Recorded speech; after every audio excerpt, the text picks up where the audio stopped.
নেন ভাই।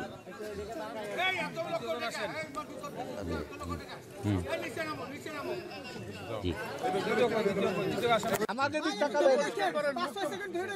ধরে রাখেন।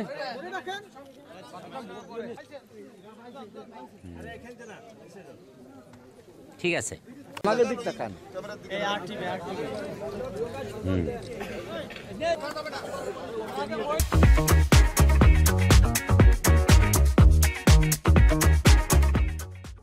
আরাফাত রহমান কোকর জান্নাত কামনা করি, তার কবর আযাব মাফ করে আল্লাহ যেন তাকে বেহেশত নসিব করে এবং আমাদের দেশ নেত্রী মাননীয় সাবেক 3 বারের প্রধানমন্ত্রী বেগম খালেদা জিয়ার রোগ মুক্তি কামনা করছি।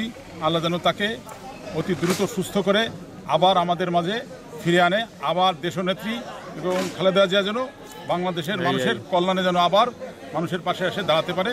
আল্লাহ যেন তাকে এই সুযোগ দান করেন।